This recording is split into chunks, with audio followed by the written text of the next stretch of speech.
Muy buenos días. En el presente video correremos una simulación para un reactor PBR. Para correr el reactor es necesario abrir el archivo que contiene la interfaz y correrlo. Este archivo es reactorpbr.m. Para obtener acceso a la interfaz es necesario correr este archivo. Como ya tenemos acceso a la interfaz, vemos que en la representación gráfica las corrientes 1 y 2 pertenecen al flujo reactivo y las corrientes 3 y 4 al fluido de servicio, dependiendo de si hay o no intercambio de calor para nuestra simulación. En la pestaña Especificaciones nos dirá qué tipo de operación lleva el reactor, si va a ser adiabático, isotérmico, con fluido de servicio en contracorriente y con fluido de servicio en cocorriente. Si es adiabático no pedirá nada más. Si es isotérmico, pedirá las condiciones de operación, sea con temperatura de entrada definida o con otra. Si se le dice otra, hay que definir dicha temperatura dos veces, en la pestaña Especificaciones y en la pestaña Entrada.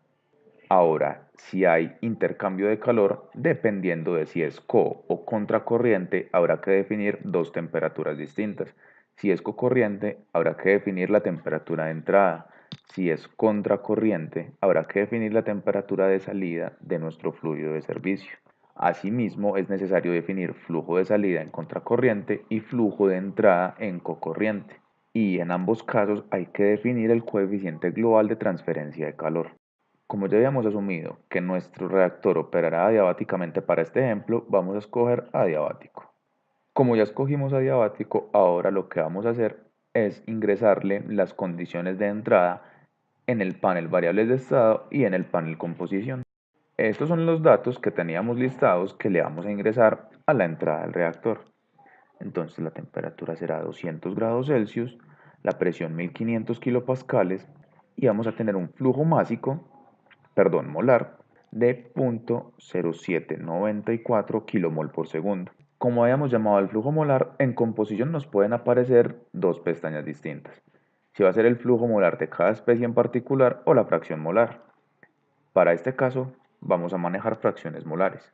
Entonces, para el agua será de 0.2939, para el etanol de 0.0032.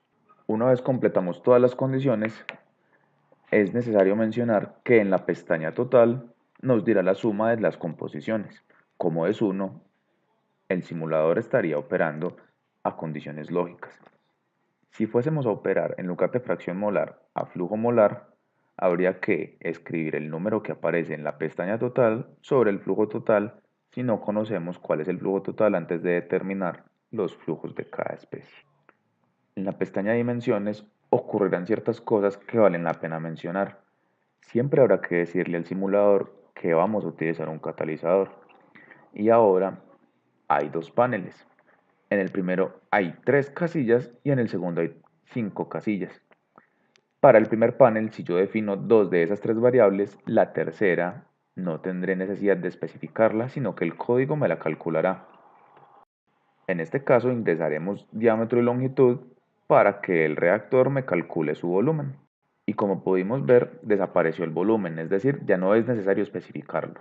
En cambio, el catalizador hay que especificarle diámetro de partícula, densidad de bulto y densidad de catalizador para que me sea capaz de definir el peso total del catalizador y la fracción de vacío o porosidad que presenta el mismo.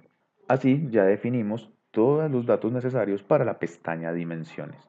Ahora procederemos a la pestaña Simulación. En la pestaña Simulación lo que hace falta es correr el simulador, presionando el botón Simular. Una vez se terminó satisfactoriamente la simulación, aparecerá un menú de tres condiciones: resumen, resultados y perfiles. El menú resumen listará todas las variables que el simulador pidió al usuario y algunas de las que calculó especificando las otras. Por ejemplo, como ingresamos diámetro y longitud, nos lista el volumen, y como habíamos ingresado diámetro de la partícula, densidad de bulto y densidad del catalizador, nos muestra cuál es el peso total y la fracción de vacío. Como ya pasamos del resumen, ahora podríamos pasar a una tabla de resultados. El resultado es una comparación entre los datos de entrada y los de salida, siendo ya la temperatura, el flujo y la presión. Podemos ver que Mientras la temperatura sube, la presión cae. Eso es de esperarse en un reactor de leche empacado. Asimismo, con las fracciones molares a la entrada y salida no van a ser distintas porque el sistema es reactivo. Otras propiedades que valen la pena mencionar son la entalpía, la entropía y la densidad de las especies tanto a la entrada y a la salida.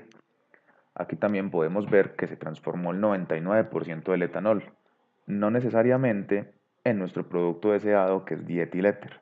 Ya vamos a ver por qué. Para ver por qué es necesario abrir la pestaña de los perfiles. Los perfiles que se nos van a presentar son los siguientes: temperatura, presión, flujo, composición, selectividad y rendimiento de dietiléter. En la temperatura podemos ver cómo fue el aumento neto de temperatura, pero que implicó la aparición de un máximo de temperatura a los 14,01 kilogramos de catalizador y un descenso de la misma hasta que termina el peso del catalizador. Sin embargo, la temperatura final es mayor que la temperatura inicial. Por ende, la temperatura aumenta. En la presión, esta cae de manera lineal, de 1500 a casi 1460 kilopascales. Los flujos van a mostrar cómo se comporta el flujo de cada especie a lo largo del peso del catalizador, siendo nuestra línea verde, la del dietiléter, el producto deseado, donde hay un máximo en su flujo aproximadamente a los 14,01 kilogramos de catalizador. Si vamos a ver las composiciones, el comportamiento debería ser más o menos el mismo, lo que se cambia es la escala. Como podemos ver, la composición tiene el mismo comportamiento que el flujo, donde hay un máximo de composición de dietiléter a los 15,22 kilogramos de catalizador aproximadamente. Ya las pestañas de rendimiento y selectividad nos tirarán dos datos: el rendimiento y selectividad instantáneos y el rendimiento y selectividad globales. Se puede ver que, por ejemplo, aproximadamente a los 18,85 kilogramos de catalizador se produce dietiléter con mayor velocidad que otros productos secundarios que no son de nuestro interés, a pesar de que la selectividad global se mantenga constante. Y en el rendimiento podemos ver un comportamiento constante del rendimiento global y un comportamiento descendente del rendimiento instantáneo. Y así termina de correr nuestra simulación con datos que son de nuestro interés. Ahora lo que vamos a hacer es mostrar bajo qué condiciones se puede equivocar el simulador o para el código y nos tira mensajes de error. Los errores que tira el simulador pueden deberse específicamente a errores de ingreso o incompatibilidades físicas con la situación del reactor. Es decir, si le decimos al reactor que cambie nuestra operación a intercambio de calor y especificamos en el caso de cocorriente la temperatura de entrada del fluido de servicio y su flujo de entrada, y no indicamos cuál es el coeficiente global de transferencia de calor, pero nos volvemos a simularlo, nos aparecerá un error: falta definir las condiciones del fluido de servicio. Ahora bien, si vamos a trabajar de forma adiabática como lo estábamos haciendo antes, pero vamos a poner flujos ilógicos que correspondan a fracciones molares que no tienen sentido, por decir una composición de -1 de etileno, y devolvernos nuestra simulación, también nos va a aparecer algo que la suma de las fracciones no es consistente. La otra causa de error que nos puede arrojar el simulador ya es por un error físico, es decir, el simulador se encuentra equipado con un sistema que le permite juzgar si la mezcla reactiva entra en fase líquida o en fase vapor. Si no entra en fase vapor, el sistema desde MATLAB arrojará un error diciendo que no fue posible correr el código. Para ver cómo es esto, vamos a cambiar algunos datos de entrada, de cierta manera forzando la mezcla para que sea líquida. Si le disminuimos la temperatura hasta temperatura ambiente y aumentamos su presión por decir el doble y nos dirigimos a simulación, en el momento de simular se podrá ver que en el command window de MATLAB no se pudo correr el código. Acá en el caso no hayamos corregido la suma de las fracciones, vamos a hacerlo. Y ahora sí redirigimos la simulación.